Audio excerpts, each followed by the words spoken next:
Hola compañeros, en este video vamos a ver el inicio de la unidad número 2, que se llama Metodología de Solución de Problemas. Es decir, vamos a estudiar en esta unidad un método que me indica los pasos a seguir para resolver problemas en una computadora. En sus cursos de su carrera, en los cursos posteriores de su carrera, ustedes van a estudiar la ingeniería de software. Y en la ingeniería de software van a ustedes a estudiar varios métodos para solucionar problemas en una computadora, varios métodos que les indican qué hacer y cómo hacerlo, qué hacer, qué pasos seguir y cómo hacer esos pasos para desarrollar sistemas. La ingeniería de software surge porque las computadoras empiezan a ser más complejas, más potentes, más poderosas y entonces empiezan a resolver problemas también más complejos. Y los programas empiezan a ser muy grandes. Entonces surge la ingeniería de software para justamente introducir métodos que permitan llevar a buen término el desarrollo de los sistemas. Bueno, vamos a poner un ejemplo sobre pasos a seguir para resolver un problema, en este caso para construir una casa. Yo tengo un problema, resulta que necesito una casa para vivir con mis papás y además con un hermano. Si ese es mi problema, pues hay muchas soluciones, pero yo me voy a ir por una de esas soluciones que es construir una casa. Y yo tengo ya en la mente una idea de la casa que quiero, la casa que necesito para poder vivir con mis papás y mi hermano. Entonces, yo voy con un arquitecto y le cuento mi problema y le empiezo también a contar mis requerimientos, mis requisitos, cómo quiero la casa, qué quiero que tenga la casa. Entonces, por ejemplo, digo, quiero una casa de una planta, necesito 3 recámaras, papás y 2 hijos, una sala comedor, mínimo 2 baños y una cocina y un patio. Entonces, toda esta información empieza ya a definir la solución a mi problema, porque lo que tengo en la primera etapa de desarrollo de esta solución es el problema que tengo que resolver. El primer problema es entender el problema. Entonces, tengo que ver bien exactamente cuál es el problema que voy a abordar. Y luego empiezo a vislumbrar una solución con base en analizar este problema y en especificar qué requisitos quiero, en este caso, para la casa. Entonces, todo esto lo recoge el experto, que sería el arquitecto o el ingeniero civil. Entonces, toda esta información la recoge, la analiza y propone un diseño para resolver el problema. Este diseño, en este caso, pues sería un plano en papel de la distribución de todo lo que se está pidiendo acá.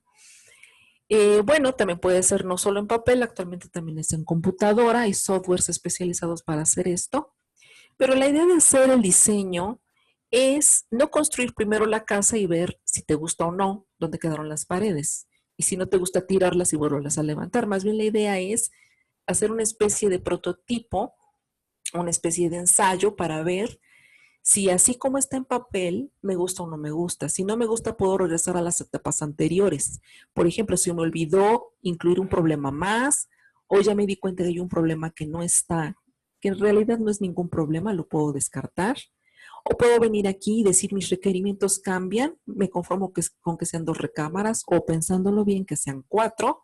Y entonces puedo hacer cambios entre estas etapas porque no pasa nada en la etapa de diseño, en la etapa de modelamiento. Cuando estás modelando, haciendo un modelo, pues no hay problema, puedes hacer cambios acá. Y una vez que has llegado a un acuerdo y te gusta tu diseño y sabes que ha resuelto tu problema, que está cumpliendo tus requerimientos, entonces ya pasamos a una siguiente etapa que voy a llamar etapa de desarrollo, que es donde ya se construye físicamente la casa obedeciendo al diseño que tengo de este lado. Una vez que se construye la casa y antes de que me la entregue el arquitecto, pues va a probar que todo funcione bien. Va a probar que todas las puertas, ventanas funcionen bien, que todas las instalaciones eléctricas funcionen bien, las hidráulicas, etcétera. Una vez que ha probado que todo funciona bien, pues ya me entrega la casa. Y junto con la casa me entrega un conjunto de planos, por ejemplo, el plano arquitectónico, el plano hidrosanitario, el eléctrico, etcétera. De estudio de suelos, por ejemplo, también. Y entonces esta documentación también es parte de lo que me entrega el experto, en este caso el arquitecto. Y estos planos, pues en realidad vienen siendo documentos bastante técnicos. El documento que por lo general me presenta un arquitecto, pues sería el plano arquitectónico, donde se ve la distribución de toda la casa. Pero incluso aquí en este mismo plano y en los demás, pues hace anotaciones técnicas que los expertos en el área pueden reconocer. Entonces, esta documentación, ¿para qué está? Está para que si yo necesito hacer modificaciones a la casa, o necesito cambiar una tubería, o necesito cambiar una red eléctrica, pues yo puedo saber por dónde pasa la tubería. Yo puedo saber si puedo ponerle otro piso a mi casa, conocimientos que tiene, etcétera. Entonces, toda esta información técnica le puede servir en el futuro, pues, a los arquitectos que me van a poder resolver los nuevos problemas que me voy encontrando en el camino. Entonces, todo esto constituye una documentación. Y una vez que yo estoy habitando la casa y la estoy usando por el simple uso, pues las cosas se van gastando y necesitan mantenimiento, ¿sí? O bien viene un temblor y entonces necesita la casa un mantenimiento. Y también para ello la documentación pues es muy importante por si se tiene que reparar algo. Bueno, este es un ejemplo muy simple y visto muy grosso modo de cuáles serían los pasos a seguir para construir una casa, porque mi problema es que quiero una casa para vivir y podría tener muchas alternativas, como por ejemplo rentarla, pero yo he decidido irme por una alternativa que es construirla. Entonces los pasos serían estos: describir mi problema, aclarar muy bien cuál es mi problema, empezar a vislumbrar una solución para entonces hacer un modelo de esa solución que he pensado y que resuelve mi problema, implementar o llevar a cabo ya en vivo esa solución, ver que esa solución realmente está funcionando, documentar todo lo que se hizo y para situaciones futuras, pues un mantenimiento.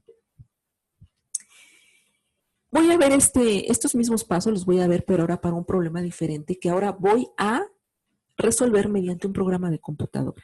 Voy a tener un problema muy sencillo. Yo tengo un terreno y quiero saber si la casa va a caber en ese terreno.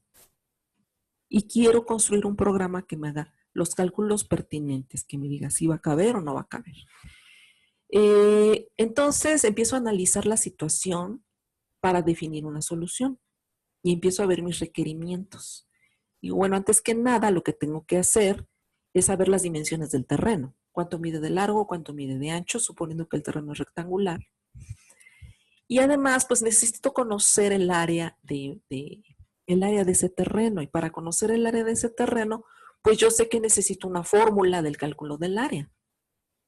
Entonces aquí, al empezar a definir la solución, puedo empezar a extraer de todo el análisis los sustantivos involucrados, los adjetivos y los verbos.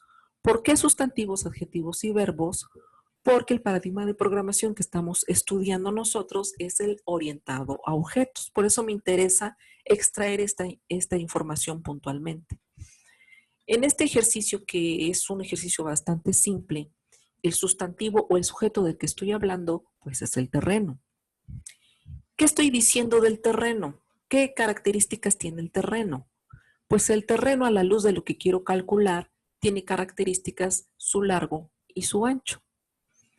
¿Y qué verbos voy a identificar acá? Es decir, ¿qué acciones voy a identificar acá que me resuelven el problema? Pues las acciones son hacer un cálculo, calcular área del rectángulo.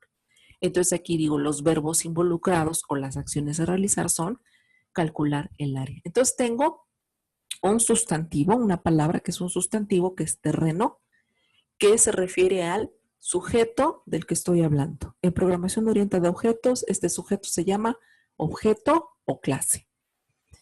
También estoy identificando con palabras que son adjetivos, como largo y ancho, las características del terreno, que en programación orientada a objetos se llaman atributos.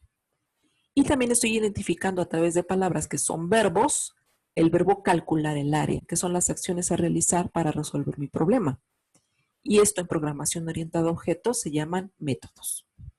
Entonces en el paso 1 definí bien mi problema. En el paso número 2 empecé a analizar el problema, a analizar requisitos, y entonces empecé a identificar sustantivos, adjetivos y verbos. Y con esto ya puedo pasar a diseñar la solución de mi problema, es decir, a modelar la solución. En programación orientada a objetos, lo que yo tendría que hacer ahora sería todos los adjetivos, tanto largo como ancho, y uno que no escribí aquí, pero que también está presente, porque otra propiedad del terreno no es solo su largo y su ancho, sino también su área. Entonces aquí voy a tener como datos de entrada lo que ya conozco, que es el largo y el ancho. Los adjetivos que yo puse acá son las entradas. Las salidas es el adjetivo que quiero calcular. El que quiero calcular es el área. El área es otra propiedad del terreno, por eso la salida es el área. Y en los ejercicios que vamos a hacer ahorita al principio del curso, vamos a usar muchas fórmulas. Todos mis ejercicios van a ser de usar fórmulas, esencialmente. En este ejercicio, pues la fórmula es la fórmula del área del rectángulo, que es largo por ancho. Aquí voy a empezar a respetar los nombres que estoy utilizando. Por ejemplo, si dije que las entradas o datos de entrada o datos que yo requiero para hacer cálculos, esos son los datos de entrada, se van a llamar ancho y largo, entonces tengo que respetar esos nombres en la fórmula del área. No le voy a llamar aquí base por altura, ni lado menor por lado mayor, sino que voy a usar los nombres que decidí que serían los nombres de las entradas. Y también área. Área, pues es un nombre que ya también decidí aquí, que es el nombre de las salidas, los datos de salida. Es decir, los datos que resultan de aplicar mi procedimiento para resolver el problema, que en este caso es aplicar una fórmula. Entonces, en este ejercicio, la salida, que es el área, el dato de salida, es el dato que se calcula, el dato resultante de hacer cálculos. Entonces, en el diseño, además de definir entradas, salidas y cómo voy a resolver el problema, debo definir un diagrama de clases. Es decir, debo utilizar un rectángulo con 3 secciones para definir una clase. Es decir, todos los que son sustantivos se convierten en clases. Entonces, terreno es el nombre de la clase.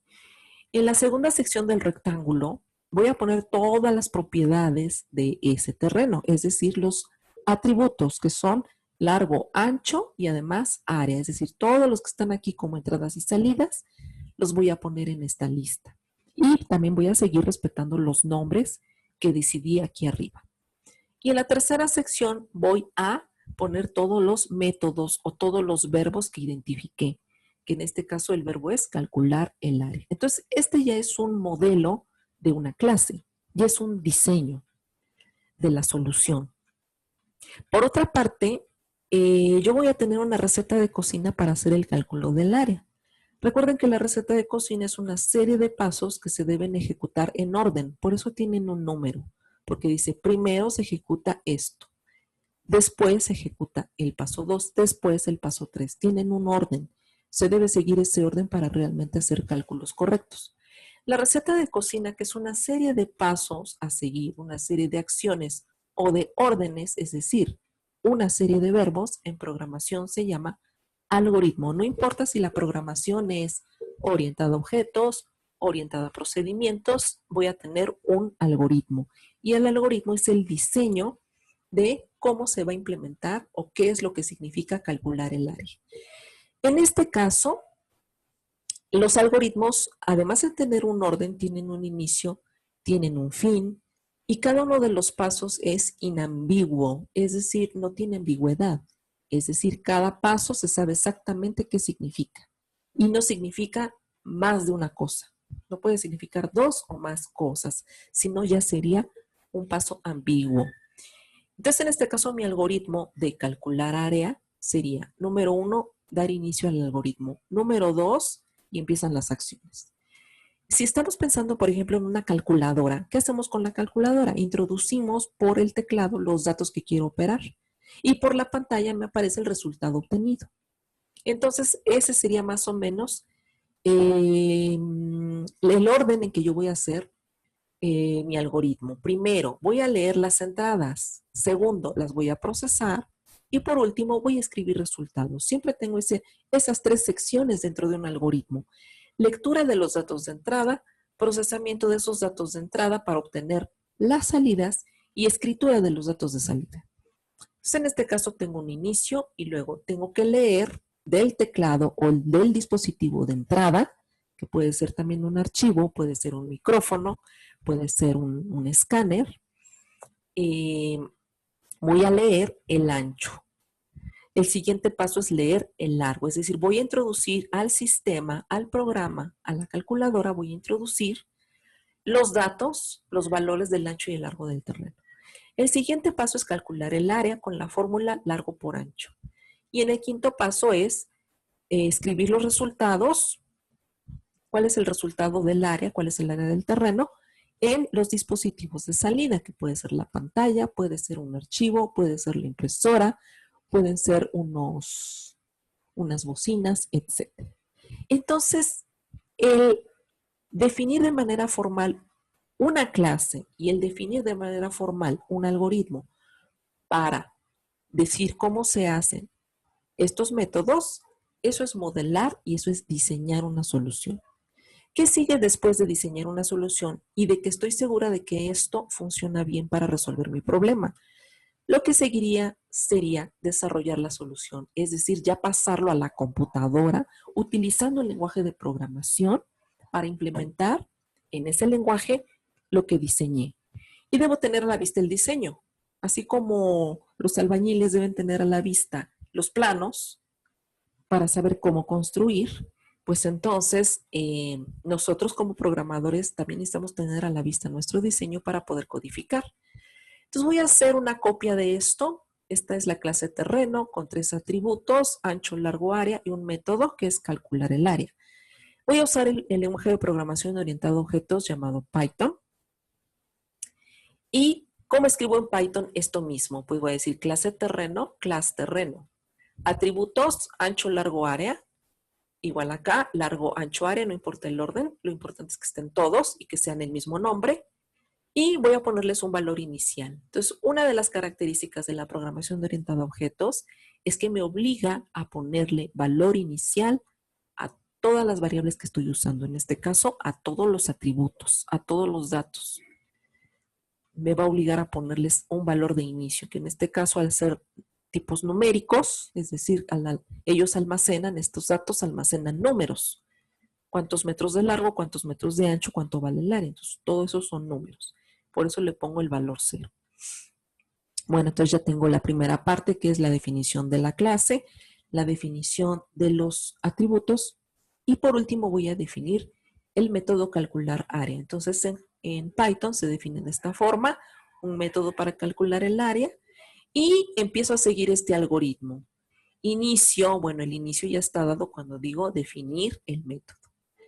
Paso 2, leer el ancho. Entonces aquí voy a decir, pinta en la pantalla un letrero que diga ingresar el largo. Y voy a esperar a que tú ingreses un dato por el teclado en este caso. Entonces escribe en la pantalla, ingresa el largo del terreno y lee del teclado el largo del terreno. Y ese número que es un entero, yo lo estoy considerando entero, lo va a almacenar, lo va a guardar en esta variable largo, que es la misma de aquí arriba. Siguiente paso, leer el ancho del terreno. Bueno, aquí está al revés.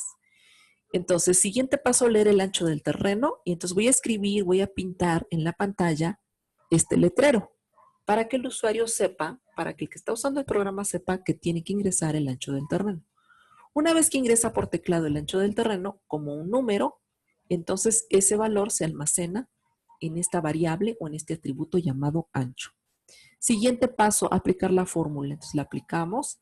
Área es igual a, bueno, aquí tengo una equivocación porque la fórmula es multiplicar, pero aquí puede suceder esto cuando yo programo, que me equivoco y pongo un más en lugar de un por, ¿sí? Pero de eso puede que al momento de capturar el código no me dé cuenta de esto.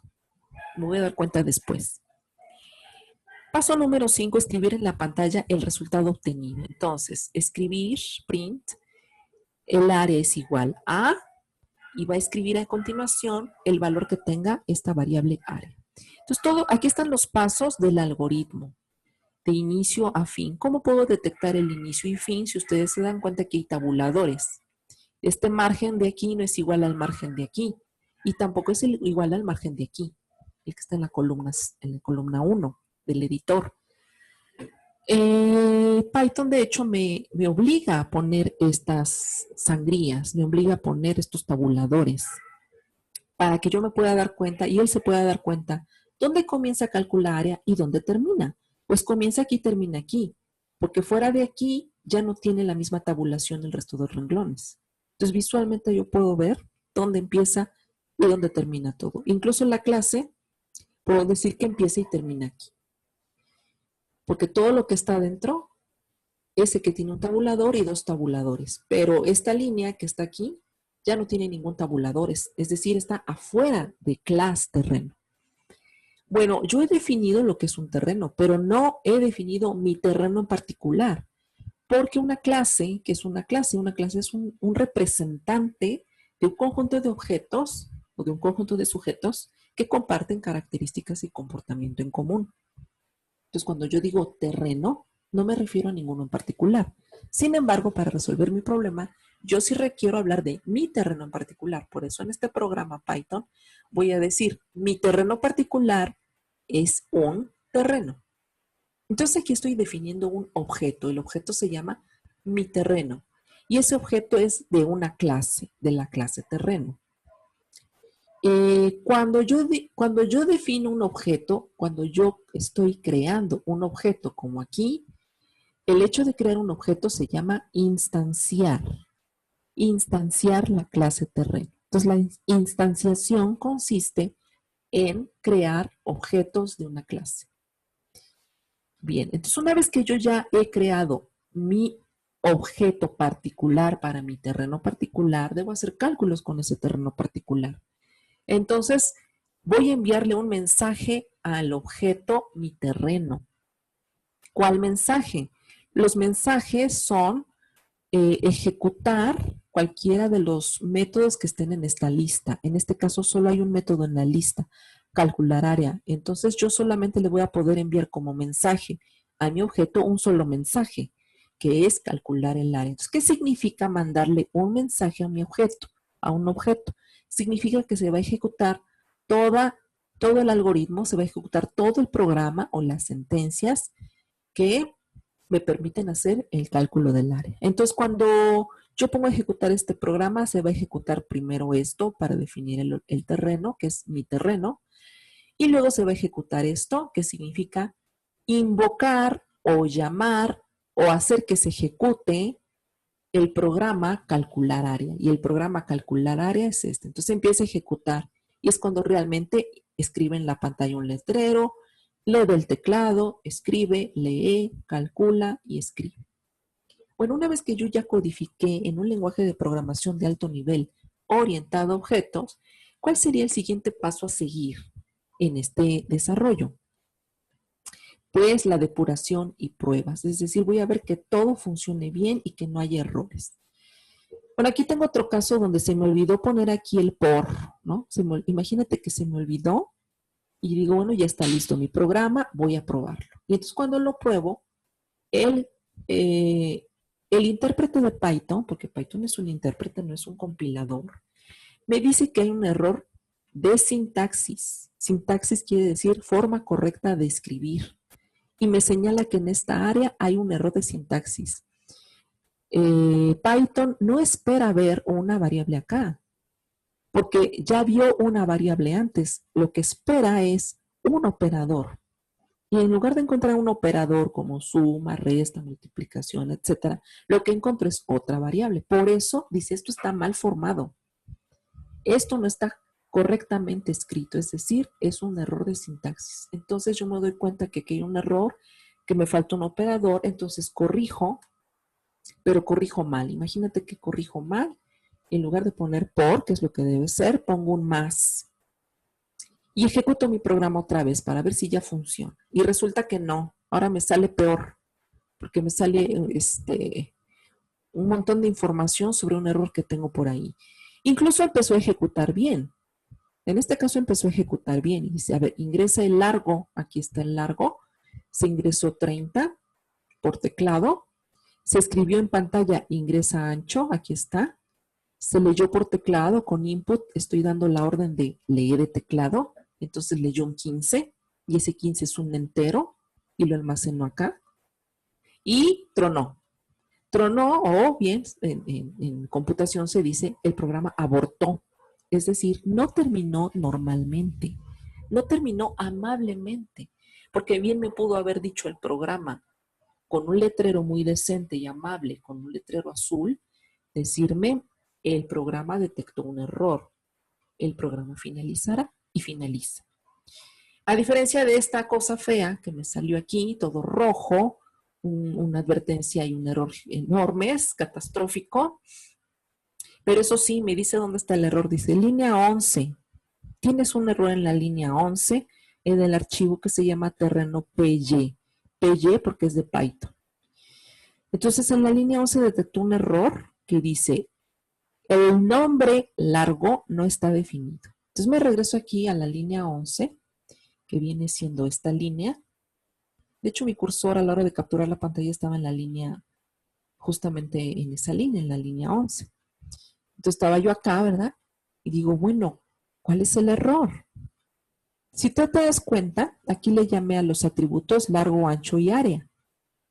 Y aquí pusieron el nombre largo y ancho, pero el problema aquí no es ese. El problema es que si tú te das cuenta, aquí adentro del método calcular área, todos los atributos los debo acompañar por la palabra self. Punto.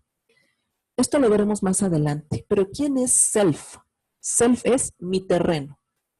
Sí, en este ejemplo, ¿quién es self? Cuando yo le mando a mi terreno el mensaje de calcular área, ¿quién es self?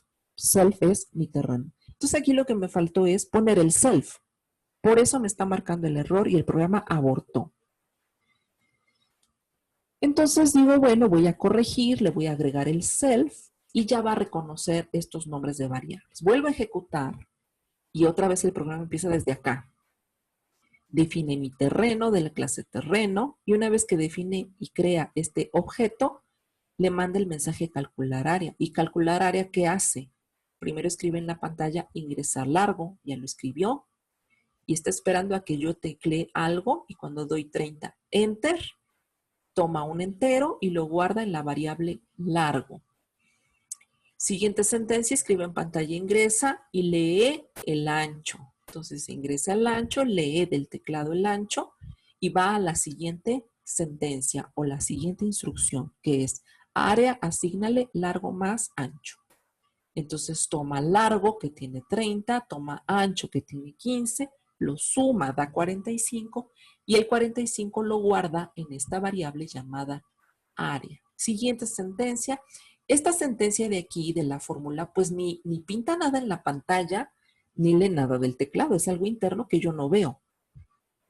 Como usuario de la calculadora, como usuario del programa, yo no veo esta sentencia. Pero la siguiente sentencia sí la veo, porque la siguiente sentencia es escribir en la pantalla el resultado obtenido. Entonces aquí dice, el área de tu terreno es de 45. A ver, ¿cómo que de 45 metros cuadrados? Hay algo que aquí no me cuadra. ¿Cómo que si tiene 30 de largo y 15 de ancho, va a tener 45 metros cuadrados? La fórmula no es correcta. ¿Qué debería ser? 30 por 15, 450. Pero voy a mi programa y veo que efectivamente mi fórmula no está bien. Entonces tengo que corregir, corrijo y vuelvo a probar. Y entonces en la nueva prueba todo sale bien. Incluso aquí pues ya me di el lujo de ir refinando este programa. Entonces si se dan cuenta, a veces depurar y probar un programa puede ser arduo y tengo que dar muchos ciclos, es decir, regresar y regresar y regresar a pasos anteriores para que todo al final salga bien. Entonces, tengo que probar el programa y hacer cálculos por mi cuenta. Cálculos por mi cuenta donde yo me doy cuenta de que esto no está bien. ¿Sí? Entonces, cuando hago mis cálculos por mi cuenta, vengo y corrijo y veo que el programa da los cálculos que yo tenía previsto, pues entonces puedo decir que el programa ya funciona. Aquí estoy identificando 3 tipos de errores. Error de sintaxis como este, sintaxis porque esta no es una expresión bien hecha. Error de sintaxis porque esto no lo conoce, no lo reconoce, no está definido. también identificamos un error, ese error de sintaxis, de que no está bien escrito algo, no está correctamente escrito, pero también tuvimos errores de lógica o errores semánticos. Por ejemplo, aquí el 45 digo, bueno, el programa no abortó, terminó normalmente, terminó amablemente, pero el cálculo no es correcto. O sea que hay un error de lógica, un error de semántica, es el otro tipo de error. Y me puede suceder también otro error de entrada-salida. Error de entrada-salida, ¿por qué? Porque cuando el programa pide que ingrese un largo del terreno, yo aquí pues di decentemente un 30, un número. Pero si me equivoco o quiero poner a prueba el programa y en lugar de dar un número doy una letra del alfabeto, mi programa no debe abortar, sino que debe estar preparado para recibir cualquier cosa del teclado. Y entonces decidir si eso que se ingresó por el teclado es válido o no es válido. Si me ingresa una letra del alfabeto, no es válido. Y se lo digo al usuario amablemente con un letrero y a lo mejor termino el programa normalmente. Terminar el programa normalmente es llegar al fin, ¿no? En lugar de lo que me va a pasar ahora, que por cierto no puse el ejemplo, pero ustedes lo pueden probar, ya les diré cómo. Y cuando lo prueben y aquí pongan en el algo una letra del alfabeto, por ejemplo, una letra A, pues el programa va a abortar. ¿Y qué significa abortar? Que no va a terminar normalmente. Cuando intente poner una letra adentro de lo que es un número, sí, además porque aquí estoy diciendo que es un número, no lo va a poder convertir a un número como tal. Entonces, puede que el programa aborte. Entonces, si aborta, se va a quedar aquí trabado, ¿no? Dice aquí, sucedió un error, marca lo que se llama en programación, marca una excepción, es decir, pasó algo inesperado, eso es una excepción, algo inesperado, y ya no continúa la ejecución del programa y me pone los letreros horrorosos, ¿no? Ese es otro tipo de error que también puedo tener, un error de entrada-salida. En este caso, un error de entrada. Bueno, entonces estoy en la etapa de depuración y pruebas y estoy dándole vueltas aquí a mi código y prueba, código y prueba, código y prueba, hasta que todo está correcto y paso a la siguiente etapa, que es documentar todo lo que hice. En realidad la documentación se hace desde el principio, no es que yo me espere al final, ya que funciona el programa y todo para documentar. En realidad se va documentando desde que me dicen cuál es el problema. Desde aquí yo empiezo a documentar, ¿sí? Desde aquí yo empiezo a documentar. Empiezo a documentar todos estos elementos técnicos. Esto es muy técnico. Uso un lenguaje especial para modelar que se llama UML, lenguaje de modelado unificado. Y utilizo esta metodología para hacer una representación de los pasos a seguir que se llama algoritmo y que tiene características a seguir, como las que ya dije. Tiene un inicio, tiene un fin, tiene unos pasos en orden, etc. Entonces, también esto que hay dentro del documento, de la documentación, el código fuente, que se llama código fuente. El código que yo escribo en un lenguaje de programación de alto nivel se llama código fuente. Este programa fuente, este código fuente también va en la documentación. Y todas las pruebas que hice para verificar que todo esté bien, también se documentan. Y todo eso va a un documento que se llama manual técnico. Como su nombre lo indica, es muy técnico. ¿Quién va a entender su contenido? Pues gente especializada en programación orientada a objetos y Python, que conoce lenguaje unificado de modelado, que conoce Python. Por si en el futuro este programa va a sufrir algún cambio o va a sufrir alguna modificación o dentro del mantenimiento se le pueden agregar, quitar cosas, etcétera. Entonces, para hacerlo, necesito conocer los elementos técnicos. Y hay otro tipo de documentación que es el manual de usuario, que es un documento donde se indica cómo se usa el programa que quiero, que estoy desarrollando. ¿Cómo se usa? Si tiene botones, para qué sirven los botones, si tiene menús, qué hace cada opción del menú, si hay formularios que llenar, cómo se llenan, con qué información. Todo eso pues está en el manual de usuario. Y bueno, he descrito un método para resolver problemas. Es decir, ¿qué es un método? Pues una serie de pasos que debo seguir para resolver un problema. Es decir, en sí mismo un método viene siendo un algoritmo o una receta de cocina. ¿Cuáles son los pasos que seguimos para resolver lo del terreno o para resolver el problema de calcular el área del terreno? Para hacer la casa, ¿sí? Para esos dos ejemplos que di de hacer la casa y calcular área del terreno, pues el primer paso fue describir el problema, el siguiente paso fue definir una solución, diseñar o modelar esa solución, codificar la solución, si estoy hablando de programación, verificar que no tenga errores, quitar todos los errores, eso es depurar, y hacer pruebas para ver que todo funcione bien, porque a lo mejor no hay errores sintácticos, pero hay errores de cálculos, y documentar todo esto.